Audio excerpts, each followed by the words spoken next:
10 పూర్తయ్యాక ఏ గ్రూప్ తీసుకోవాలి, ఇంటర్ తర్వాత ఏ కోర్సులో చేరాలి? ప్రస్తుతం విద్యార్థులను తల్లిదండ్రులను వేధిస్తున్న ప్రశ్న ఇది. సాధారణంగా ఇంటర్మీడియట్ అనగానే అందరి దృష్టి ఇంజనీరింగ్ లేదా మెడిసిన్ వైపే ఉంటుంది. ఒకవేళ ఎంబీబీఎస్ చేస్తే ఆర్థిక స్తోమత లేకపోయినా లేదా బీటెక్లో అందరిలా కంప్యూటర్ సైన్స్ కాకుండా కొత్తగా ఏదైనా చెయ్యాలన్నా మన ముందున్న ఆప్షన్స్ ఏంటి? ఇంజనీరింగ్ చేస్తేనే లక్షల్లో జీతాలు వస్తాయా, లేక ఇతర కోర్సులతోనూ అద్భుతమైన కెరీర్ నిర్మించుకోవచ్చా? ఇలాంటి మరెన్నో సందేహాలను నివృత్తి చేసేందుకు మై ర్యాంక్ ఎడ్యుకేషన్ డైరెక్టర్ అమిత్తో ఈటీవీ యువ ముఖాముఖి. ఇటీవలే ఇంటర్మీడియట్ పరీక్షలు పూర్తయ్యాయి. ఇక ప్రతి ఒక్కరి మాట ఒక్కటే, నెక్స్ట్ ఏంటి, ఇంటర్ తర్వాత ఏం చేయాలి, నువ్వు అది చేయి నువ్వు ఇది చేయి, ఇలాంటి సలహాలు ఎన్నో వినిపిస్తూనే ఉంటాయి. మరి ముఖ్యంగా పిల్లల్లోనూ అనేక రకాల సందేహాలు ఉంటాయి. అయితే ఇంటర్ తర్వాత నిజంగా ఉన్నటువంటి ఆప్షన్స్ ఏంటి, అదేవిధంగా ఎవరికి ఎలాంటి ఆప్షన్స్ అందుబాటులో ఉన్నాయి, ఈ వివరాలు తెలిపేందుకు ప్రస్తుతం మనతో ఉన్నారు my rank education director Amit గారు. ఆయన అడిగి తెలుసుకుందాం. నమస్తే సార్. నమస్తే. సో నిజంగా ఇంటర్మీడియట్ అనేది బ్రిడ్జ్ కోర్స్ లాంటిది అంటారు, కానీ అంటే స్కూలింగ్ కి అండ్ వాళ్ళ కెరీర్ కి మధ్యలో. బట్ ఇంటర్ తర్వాతనే చాలా క్వశ్చన్ వస్తాయి ఏం చేయాలని. అండ్ బేసిక్ గా ఎంపీసీ తీసుకున్న వాళ్ళు ఎక్కువ మందికి వినిపించేది ఇంటర్మీడియట్ అంటే ఇంజనీరింగ్ కి వెళ్దామని. జనరల్ గా ఇంటర్మీడియట్ తర్వాత ఎంపీసీ స్టూడెంట్స్ ఎక్కువ ఉంటారు కాబట్టి వాళ్ళకు ఉండే కెరీర్ ఆప్షన్ ఏంటి? ఎంపీసీలో అప్రాక్సిమేట్లీ 14 to 15 lakh మెంబర్స్ రాస్తారు మేడం. సో ఎంపీసీకి ప్రైమ్ నేషనల్ లెవెల్ ఎగ్జామ్ అనేది జేఈ మెయిన్స్ ఎగ్జామ్. అది కానీ మనం క్వాలిఫై అయితే టాప్ 20% మెంబర్స్ ఉంటారు. అందులో క్వాలిఫై అయితే జేఈ అడ్వాన్స్ లో వెళ్తారు. జేఈ అడ్వాన్స్ లో అంటే టోటల్ గా 23 ఐఐటీస్ ఉన్నాయన్నమాట. సో జేఈ అడ్వాన్స్ లో క్వాలిఫై అయిన వాళ్ళు ఐఐటీస్ లో వెళ్తారు. జేఈ మెయిన్స్ లో క్వాలిఫై అయిన వాళ్ళు ఎన్ఐటీస్ అయినా IIITs లో వెళ్తాయి. ఈ కాలేజెస్ లో గానీ మనం వెళ్తే జాబ్ గురించి అయితే మనం టెన్షన్ పడే అవసరం లేదు. You will get in to a very good college. మంచి కాలేజ్ లో వెళ్తారు, మంచి ఇన్స్టిట్యూషన్ లో వెళ్తారు, మంచి కార్పొరేట్స్ లో వెళ్తారు. అవి కాకుండా కూడా కొన్ని మంచి స్టేట్ లో కూడా లెట్స్ ఏపీ తెలంగాణ స్టేట్స్ మాట్లాడితే కూడా కొన్ని మంచి ఇంజనీరింగ్ కాలేజెస్ ఉన్నాయి. అక్కడ స్కిల్ సెట్స్ అనేవి చాలా ఇంపార్టెంట్. సో ఇప్పుడు మనం చాలా మంది మాట్లాడుతుంటారు ఏమని, ఇంజనీరింగ్ చేసినాం సార్, మా బాబుకి జాబ్ లేదు, మా పాపకి జాబ్ లేదు. సో ప్రాబ్లం ఇంజనీరింగ్ డిగ్రీతో లేదమ్మా, ప్రాబ్లం స్కిల్ సెట్స్. సో మనం ఏ కాలేజ్కి వెళ్తున్నాం, ఏం క్యాంపస్, ఆ కాలేజ్లో ఎక్స్పోజర్ ఎలాగుంది, స్కిల్ సెట్స్ ఉన్నాయా. చాలా మంది అంటుంటారు సార్, మా దగ్గర కూడా వస్తారు మేడం కౌన్సిలింగ్కి, ఏమని సార్ కంప్యూటర్ సైన్స్ చేయాలా, ఎలక్ట్రానిక్స్ చేయాలా, ఎలక్ట్రికల్ చేయాలా, మెకానికల్ ఇంజనీరింగ్ చేయాలి. ఏ ఇంజనీరింగ్ అయినా ప్రాబ్లం లేదు. అన్ని ఇంజనీరింగ్స్ లో అన్ని సెక్షన్స్ లో మంచి జాబ్సే ఉన్నాయి. కానీ మనకి ఆ స్కిల్ సెట్స్ తగ్గుంటే కొన్ని కాలేజెస్ ఉన్నాయి. దానికి మనం ప్రాపర్గా రీసెర్చ్ చేయాలి.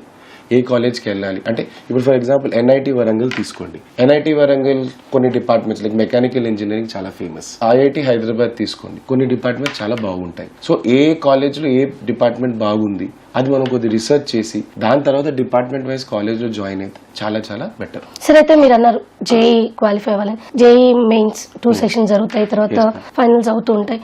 ఈ మొత్తం దాంట్లో ఒక 20% మాత్రమే సెలెక్ట్ అవుతారు. రిమైనింగ్ 80% కూడా స్టేట్ లెవెల్ వాళ్ళకు ఉండే కాలేజెస్ కానివ్వండి, డీమ్డ్ యూనివర్సిటీ కానీ వెళ్తూ ఉంటారు. ఇలా మనకి అంటే ఐఐటీలో ఎన్ఐటీలో సీట్ రాకపోతే నిజంగా డీలా పడాల్సిన అంత అవసరం ఏ మేరకు ఉందంటారు? బేసిక్లీ చాలా మంది డిసప్పాయింట్ అవుతారు, ఏమని నాకు జేఈలో రాలే. కొంతమంది అయితే లాంగ్ టర్మ్ కూడా వెళ్తారు.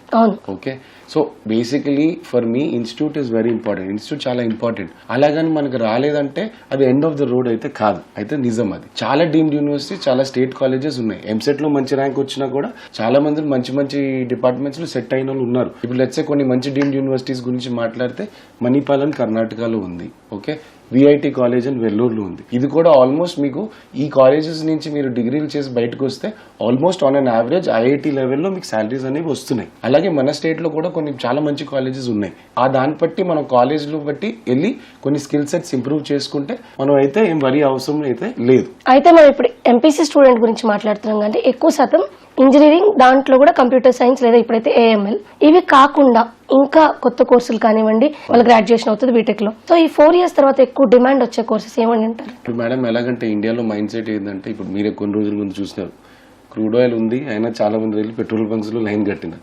ఇండియాలో మైండ్ సెట్ ఏంటంటే కొద్ది భయపడితే భయపడతారు. సో నేనేమంటున్నానంటే డిపార్ట్మెంట్ అనేది అంత ఇంపార్టెంట్ కాదు. ఫర్ ఎగ్జాంపుల్ చిన్న ఎగ్జాంపుల్స్ తీసుకుందాం.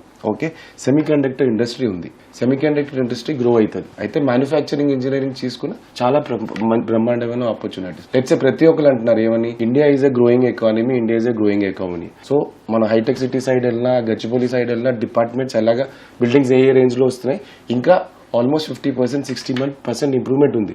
దానికి మనకి ఎవరు కావాలి? సివిల్ ఇంజనీర్స్ కావాలి. ఓన్లీ నేను హైదరాబాద్ గురించి అంటున్నా. అలాగే ఇండియాలో పెద్ద పెద్ద సిటీస్, స్మార్ట్ సిటీస్ అన్ని తీసుకుంటే మనకి ఎన్ని సివిల్ ఇంజనీరింగ్ కావాలి? జస్ట్ మనం సివిల్ ఇంజనీరింగ్ డిగ్రీ తీసుకుని బయటకు వస్తే పని జరగదు. సో కొన్ని కాలేజెస్ కూడా ఏంటి, కొన్ని కాలేజెస్ మంచి ప్రోగ్రామ్స్ రన్ చేస్తున్నా, కొన్ని స్టూడెంట్స్ కూడా ఇనిషియేటివ్ తీసుకోవాలి. ఎలాగా? నేను బీటెక్ సెకండ్ ఇయర్లో ఉన్నా, సివిల్ ఇంజనీరింగ్ తీసుకుంటున్నా, నా రెఫరెన్స్ త్రూనో నా పేరెంట్స్ త్రూనో ఏదో ఒక సివిల్ ఇంజనీరింగ్ కంపెనీలో ఒక 3 months 4 months ప్రాజెక్ట్ చేస్తే నాకు రియల్ టైమ్ ఎక్స్పీరియన్స్ వస్తుంది. That is very very crucial మీకు జాబ్ రావడానికి. అది కానీ కాన్ఫిడెన్స్ వస్తే మీకు రియాలిటీ అనేది తెలుస్తుంది. అదే మనం 4 years కాలేజ్లో చేసి కాలేజ్లోనే ఉండి అన్ని కాలేజ్లోనే ప్రాజెక్ట్ చేస్తే జస్ట్ మనం మనకి ఎక్స్పోజర్ అంత జరగలేదు. దానివల్ల నేను ఏమంటున్నాను, ఇప్పుడు మెకానికల్ ఇంజనీరింగ్ అనుకోండి, ఎన్ని కార్స్ ఉన్నాయి? ఆటోమొబైల్ ఇంజనీరింగ్ అనుకోండి, ఎన్ని కార్స్ ఉన్నాయి? బేసికలీ ఇక్కడ ఆటోమొబైల్ ఇంజనీరింగ్లో మనం జనరల్లీ ఫ్యాక్టరీస్లో పని చేయరు. అదే మీరు ఇప్పుడు let's say best automobile engineering and mechanical engineering కి ఏ కంట్రీ మంచిదంటే జర్మనీ. ఇందు బెస్ట్ బ్రాండ్స్ మర్సిడీస్ అనుకోండి, ఆడి అనుకోండి, BMW అనుకోండి, ఆల్ ఆర్ జర్మన్ బ్రాండ్స్. అక్కడ ఎలాగుంటారు? మనోళ్ళు బీటెక్ అయినాక ఎంటెక్ వెళ్తారు. అక్కడికి ఎందుకు వెళ్తారు? కాలేజ్లో టైం స్పెండ్ తక్కువ చేస్తారు, ఫ్యాక్టరీలో పని ఎక్కువ చేస్తారు. సో నాకు మషినరీ గురించి తెలుసు, నాకు ఎక్విప్మెంట్ గురించి తెలుసు. అలాంటి ఎక్స్పోజర్ అనేది మనకి ఇక్కడ కాలేజెస్లో రిలేటివ్గా తక్కువ ఉంది, కానీ ఇంప్రూవ్మెంట్ అవుతుంది. సో దానివల్ల నేను స్టూడెంట్స్ ఏం రిక్వెస్ట్ చేస్తా, మీరు ఏ ఇంజనీరింగ్ కాలేజ్లో ఉన్నా, ఏ డిపార్ట్మెంట్లో ఉన్నా, మీరు కాలేజ్లో ఫస్ట్ ఇయర్ సెకండ్ ఇయర్లో కాలేజ్తో పాటు వేరే మీ సెక్టర్ కంపెనీస్ని రీసెర్చ్ చేసి 3-4 months మీకు స్టైపెండ్ ఇచ్చినా ఇవ్వకపోయినా learning is very important. So మనం ఆ సెక్టర్లో ఉన్న మంచి కంపెనీ అవ్వచ్చు, యావరేజ్ కంపెనీ అవ్వచ్చు, కానీ మనల్ని 4 months పని నేర్పించే కంపెనీ కావాలి. ఆ కంపెనీలో కానీ మనం వెళ్ళి 3-4 months ప్రాజెక్ట్ చేసుకుంటే I personally feel at the end of 3rd year మీకు చాలా మంచి జాబ్ ఆపర్చునిటీ అయితే వస్తుంది. సరే, అయితే ఏదో ఒక కారణంతో ఇంటర్మీడియట్ లో ఎంపీసీ తీసుకున్నాం, బట్ నాకు ఇంజనీరింగ్ చేయడం ఇష్టం లేదు. అలాంటి వాళ్ళకు ఉన్నటువంటి ఆప్షన్స్ ఏంటి వాళ్ళ ఎదురుగా? చాలా సెక్టర్స్ ఉన్నాయి. ఇప్పుడు let's say for example India is an agrarian economy. 60-70% మనం అగ్రికల్చర్ మీద బేస్డ్. ఇక్కడ కూడా రూరల్స్ లో మనం సిటీలో మాట్లాడుతున్నాం, కానీ 60-70% ఇక్కడ. సో లెట్స్ సే మీరు బీటెక్ అగ్రికల్చర్ చేసుకోవచ్చు, చాలా బ్రహ్మాండమైన. ఎందుకంటే బీటెక్ అగ్రికల్చర్లో అయితే ఇప్పుడు కూడా జనాలు దొరకట్లే, చాలా మందికి తెలియదు. సో నేనేం చేస్తున్నా, ఎంపీసీ చేసినా కదా నేనేం చేయాలి, ఓన్లీ ఇంజనీరా? లేదు, మీరు ఇంటర్మీడియట్ అయిపోయినాక మీరు బీటెక్ అగ్రికల్చర్ చేయొచ్చు. లేకపోతే చాలా మందికి కొన్ని విషయాలు తెలియవు. సెంట్రల్ యూనివర్సిటీస్ ఉన్నాయి, ఏంటి IISCR అని, ఇవేంటి మీకు స్కాలర్షిప్, తర్వాత రీసెర్చ్ ప్రోగ్రామ్స్ అని. దాంట్లో మీరు ఏం చేయొచ్చు. కొంతమంది ఎలాగుంటారు, సరే ఎంపీసీ చేసినా కదా, కానీ మ్యాథ్స్ లో అంత పెద్ద గ్రిప్ లేదు, కానీ ఫిజిక్స్ నాది స్ట్రాంగ్ సబ్జెక్ట్ సార్, కెమిస్ట్రీ నాది చాలా స్ట్రాంగ్ సబ్జెక్ట్ సార్. సో దాంట్లోనే మీరు BSc ఫిజిక్స్, BSc కెమిస్ట్రీ, లేకపోతే మీరు మ్యాథ్స్ స్ట్రాంగ్ అయితే BSc మ్యాథ్స్ చేసి స్టాటిస్టిక్స్ సైడ్ వెళ్ళొచ్చు, యాక్చురియల్ సైడ్ వెళ్ళొచ్చు, రీసెర్చ్ సైడ్ వెళ్ళొచ్చు. సో బేసికల్గా నా ఇంట్రెస్ట్ ఏముంది, ఏ సబ్జెక్ట్లో నా ఇంట్రెస్ట్ ఉంది, దాన్ని ఐడెంటిఫై చేయాలి. లేకపోతే మన సర్కిల్లో ఎవరు ఉన్నారా ఆ దృష్టితో, ఓకే బాబు నువ్వు ఇందులో బాగా చేస్తున్నావు, ఈ సెక్టర్కి వెళ్ళు. సో దానివల్ల ఏమవుతుందంటే కొద్దిగా ప్రొఫెషనల్. ఇప్పుడు ఫర్ ఎగ్జాంపుల్ నేను చాలా మందికి అంటుంటాం, మ్యామ్ ఇప్పుడు మనకి ట్యాక్స్ ఫైలింగ్ చేయాలనుకోండి, మనం చార్టెడ్ అకౌంటెంట్ దగ్గరికి వెళ్తాం. మనకి బండి గురించి కావాలంటే మనం ఆటోమొబైల్ షాప్స్కి వెళ్తాం. కానీ ఈ రోజులో ఎవరైనా స్టూడెంట్ కౌన్సిలర్ దగ్గరికి వెళ్తున్నాడా సార్? మేడం చెప్పండి. ఆఫ్టర్ 10th ఎవరు స్టూడెంట్ కౌన్సిలర్ అసలు సెక్టర్ లేదు. ఇప్పుడు నాకు కూడా గుర్తుంది, నేను 10th standard లో ఉన్నప్పుడు మా ఫాదర్ 4 దగ్గర తీసుకెళ్లారు. ఈ అమిత్ 10th అయింది, బైపీసీ జాయిన్ చేయాలా, ఎంపీసీ జాయిన్ చేయాలా, ఒక చార్టెడ్ అకౌంటెంట్ దగ్గర తీసుకెళ్లారు, ఒకరు CA దగ్గర తీసుకెళ్లారు, ఒక డాక్టర్ దగ్గర తీసుకెళ్లారు. సో ఇప్పుడు ఇంజనీర్ అంటే ఇంజనీర్ గురించి ఫీడ్బ్యాకింగ్ ఇస్తాను. ఇంకోటి మాక్సిమం చూడండి, మీరు ఏ సెక్టర్ లో ఉంటారు కదా, ఈ సెక్టర్ అయితే కొద్దిగా కష్టమే అని మిమ్మల్ని కొద్దిగా జనరల్ గా అయితే అంత ఎంకరేజ్ చేయరు. ఇది రియాలిటీ. సో నేను ఎప్పుడు ఏమంటున్నానంటే better approach counsellor. For example ఏమైనా కొన్ని చెప్పగలరా? అంటే రైట్, ఇప్పుడు ఇందాక మీరు అన్నారు ఇంజనీరింగ్ లో అగ్రికల్చర్ వైపు వెళ్ళొచ్చు అని, అలాంటివి ఇంకేమైనా కొత్త రకమైన సబ్జెక్టులు ఎక్కడున్నాయి, ఏం నేర్చుకోవచ్చు అనేది? మీకు సెంట్రల్ రీసెర్చ్ ప్రోగ్రామ్స్ చాలా ఉన్నాయి ఇండియాలో మ్యామ్.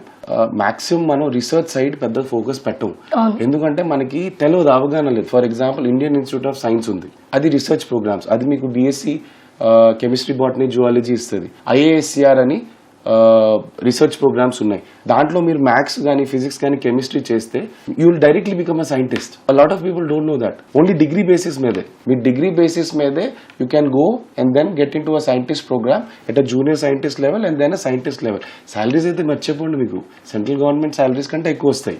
సో జనరల్గా ఏమనుకుంటారు, ఓకే నేను బీటెక్ కంప్యూటర్ సైన్స్ ఇంజనీరింగ్ చేసినా ఏదో కార్పొరేట్ కంపెనీలో జాయిన్ అయినా లైఫ్ సెటిల్ అనుకుంటారు. అది కాదు. మీరు 2-3 రోజుల ముందే చూసినారు, ఒరాకిల్ కంపెనీ హ్యాస్ 30,000 మందిని తీసేసింది. అన్ఫార్చునేట్లీ అందులో 12,000 మంది Indians. Okay, it's a very sad story. So మనం ఏం చేయాలంటే సింపుల్ గా అప్గ్రేడ్ అవుతూ ఉండాలి ma'am. That is what is the solution for it.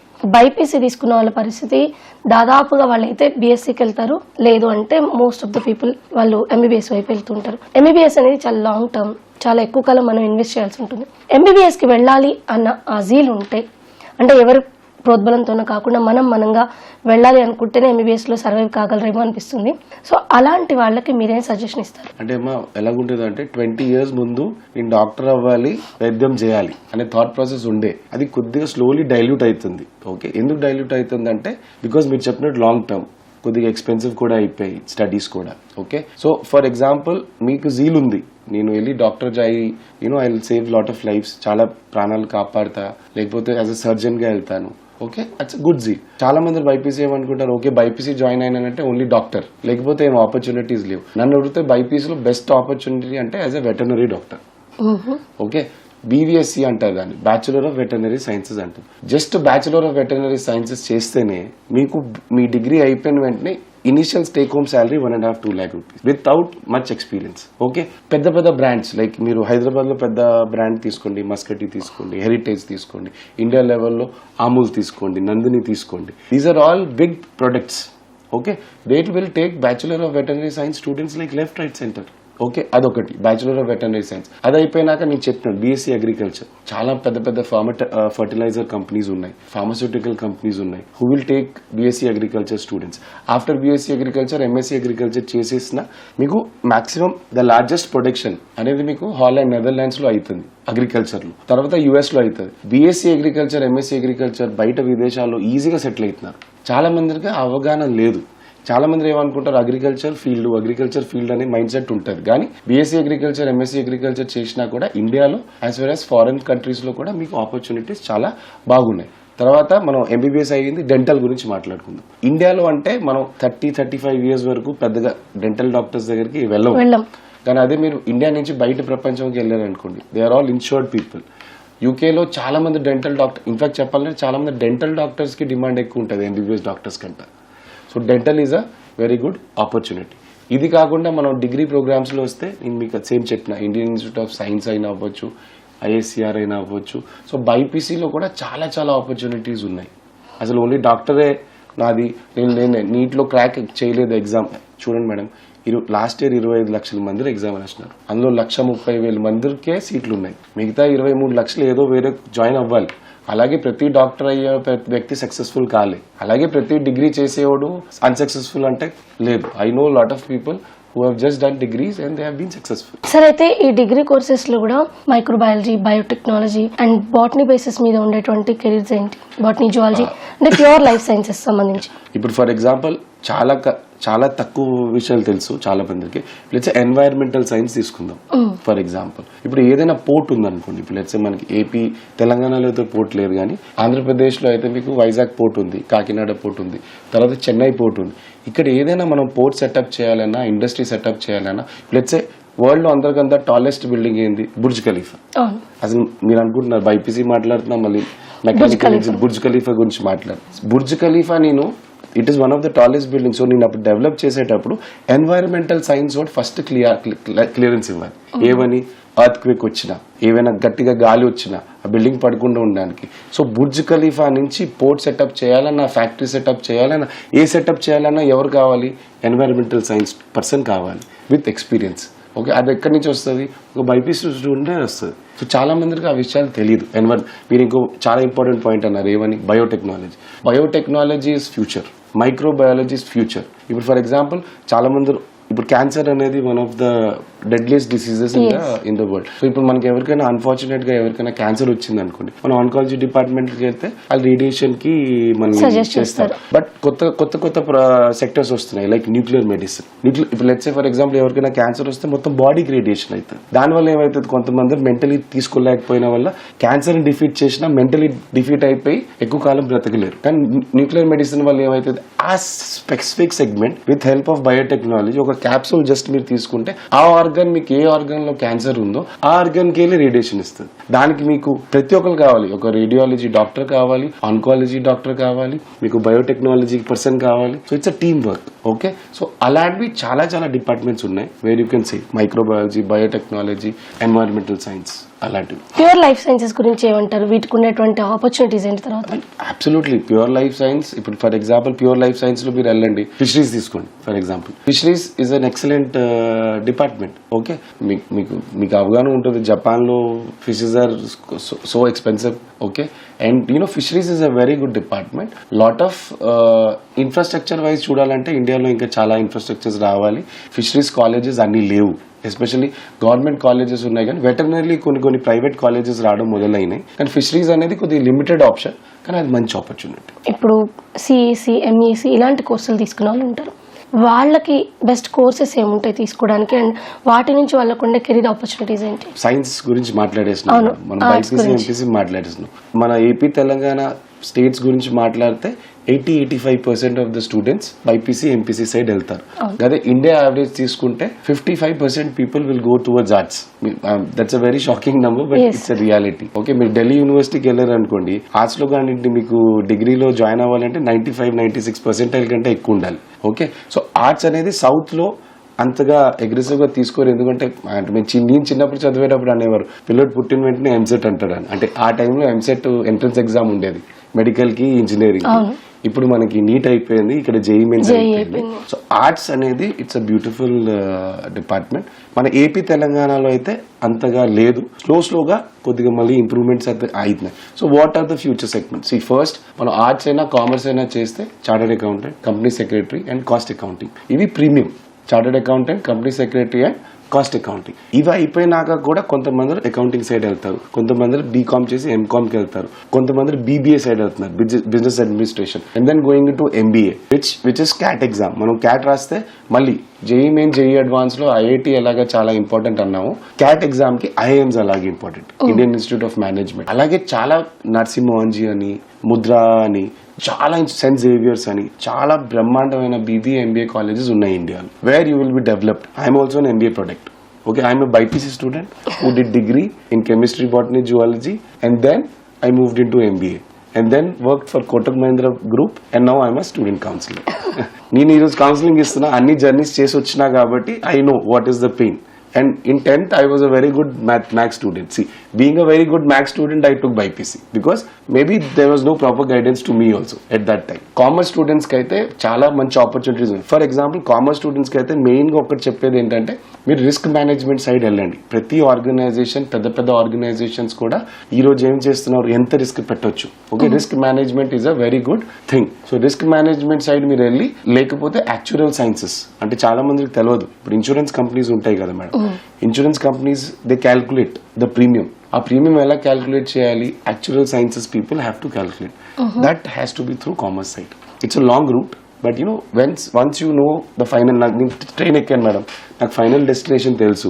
So ఒక్కొక్క స్టేషన్ నేను ఎంజాయ్ చేసుకుంటూ పోవాలి. సార్, అయితే ఈ యాక్చువల్ సైన్సెస్ ఏదైతే మీరు చెప్పారో వీటికి సంబంధించి ఎక్కడున్నాయి మన దగ్గర కోర్సెస్? ఎందుకంటే నేను ఫస్ట్ టైం విన్నాను ఈ కోర్స్ గురించి. అయితే ఇప్పుడు మనకి ఇక్కడ మీరు ఐసిఐసిఐ టవర్స్ ఉందా గచ్చిబౌలి, దాని బ్యాక్ సైడ్ ఒక ఇన్స్టిట్యూట్ ఉంటుంది, చాలా మంది తెలియదు. అది ఇన్స్టిట్యూట్ పేరు Indian Institute of Risk management, IIRM అని ఉంటుంది. అక్కడి నుంచి మీరు చేసుకుని అక్కడి నుంచి you can get in to. ఎందుకంటే ప్లీజ్ అర్థం చేసుకోండి, మంచి కోర్సెస్ ఉంటాయి కదా, మంచి కోర్సెస్ అనేవాళ్ళు వాళ్ళు ప్రమోట్ చేసుకోరు, మనమే ఎతకాలి. మంచి గురువు దొరకడు కదా మేడం, మంచి గురువు అడ్వర్టైజ్మెంట్స్ ఇప్పుడు అన్ని చేయడు. సో మనం కూడా చాలా ఇన్స్టిట్యూట్స్ ఉన్నాయి కామర్స్ స్టూడెంట్స్ కి. Indian Institute of Risk Management is a wonderful institute. After BCom, MCom you can plan it. After BCom also you can plan it. So I did course from risk management after my MBA. ఏ course చదివినా చివరికి మనకు కావాల్సింది ఎంతో కొంత, ఒక మంచి salary, కొంచెం మంచిగా సెటిల్ అవ్వడం, ప్రతి ఒక్కళ్ళు ఇదే ఆలోచిస్తారు. అందుకే తల్లిదండ్రులు కూడా పిల్లల్ని ఈ కోర్సులో చేరు అని కొంత ఒత్తిడి చేయడం కూడా జరుగుతుంది. అయితే నేను ఇంటర్ వరకు చదువుకున్నారు, ఇంటర్ తర్వాత చదివే స్తోమత లేదు. అలాంటి వాళ్ళకి ఏమంటే 1 or 2 years పాటు ఏదో ఒక ట్రైనింగ్ ఆర్ కోచింగ్ తీసుకోవడం లేదంటే వేరే కోర్స్ చేయడం ద్వారా పాలిటెక్నిక్ కాకుండా ఉన్నటువంటి అవకాశాలు ఏంటి? అంటే ఆనెస్ట్లీ ఇప్పుడు కొద్దిగా డిస్ఆర్గనైజ్డ్ ఉంది మేడం ఇంకా సెక్టర్. కానీ ఇప్పుడు ఫర్ ఎగ్జాంపుల్ మా ఆర్గనైజేషన్ తీసుకుందాం. మా ఆర్గనైజేషన్ లో ఇంటర్మీడియట్ అయిపోయినాక చాలా మందిని మేము తీసుకున్నాం. ఎందుకంటే కొంతమంది ఉన్నారు, ఇప్పుడు let's say for example ICC academy of training ఉంది, ఏమో మీరు విన్నారో లేదో, వాళ్ళు ఏం చేస్తారు, ట్రైన్ చేస్తారు. ఏంటంటే మేడం ఇంటర్మీడియట్ అయిపోయినాక నాకు సాఫ్ట్ స్కిల్స్ ఉండాలి. సాఫ్ట్ స్కిల్స్ కానీ మంచిగా ఉంటే పెద్ద పెద్ద కంపెనీస్ తీసుకుంటారు. అలాగే మనకి జాబ్ స్కార్సిటీ అయితే ఏం లేదు నిజంగా చెప్ప. మేబీ టెక్నికల్ సైడ్ మీరు వెళ్ళేటప్పుడు కొద్దిగా మీకు ఇష్యూస్ రావచ్చు. కానీ కొన్ని కారణాలు ఏమవుతుంది అంటే మేడం, మీరు చాలా మందితో మాట్లాడినప్పుడు ఇంటర్మీడియట్ డిస్కంటిన్యూ అయింది, ఏదో ఫైనాన్షియల్ ఇష్యూస్ వల్ల, లేకపోతే one of the parent expire అయిపోయారు, ఏదో పర్సనల్ కారణం వల్ల జనరల్ గా డిస్కంటిన్యూ అవుతారు. కానీ 99% of the people want to continue. So once after inter you get 1-2 years of job or any course where it is a professional course for 1 year or 2 years, and then you can continue your graduation after your interest. For example, చాలా మంది నేను ఏమంటానంటే madam, BBA చేసిన వెంటనే చాలా మంది నా దగ్గరకు వస్తారు, ఏమని, సార్ ఇప్పుడు నేను బీబీఏ చేసినాను, నేను ఎంబీఏ జాయిన్ అవ్వాలా, పనిలో చేరాలా. నేను ఏమంటున్నాను, బీబీఏ ఆల్రెడీ చేశారు కాబట్టి ఒక 1-2 years వర్క్ చేయండి, తర్వాత ఎంబీఏ చేస్తే మీకు ఆ ప్రాక్టికల్ ఎక్స్పోజర్ అనేది చాలా ఎక్కువ ఉంటుంది. నేనేమంటానంటే ఎక్స్పోజర్ ఇవ్వండి, ఫెయిల్ అయినా పర్లేదు, 10 సార్లు ఫెయిల్ అవుతారు, 11th సార్ అయితే పక్కగా they will come out with flying colours. Thank you sir, thank you so much. Anytime. ఇది ఇంటర్మీడియట్ తర్వాత అనేక రకాలైనటువంటి అవకాశాలు ఉన్నాయి. అయితే వాటిని అందిపుచ్చుకోవడానికి విద్యార్థులు తమను తాము సిద్ధం చేసుకోవాలని, మరోవైపు బీటెక్ వైపు వెళ్ళినా మరే ఇతర కోర్సు వైపు వెళ్ళినా సరే ప్రాక్టికల్ నాలెడ్జ్ ఉండడం, వాటికి సంబంధించినటువంటి ఇండస్ట్రీలో కావచ్చు, ఇతరత్ర ప్లేసుల్లో పనిచేయడం ద్వారా హ్యాండ్స్ ఆన్ ఎక్స్పీరియన్స్ అనేది మీ కెరీర్ ని ముందుకు తీసుకెళ్ళడానికి ఎంతగానో ఉపయోగపడుతుందని చెప్పి అమిత్ గారు చెప్తున్నారు. కెమెరా పర్సన్ చిరంజీవితో రమ్య, ఈటీవీ న్యూస్, హైదరాబాద్.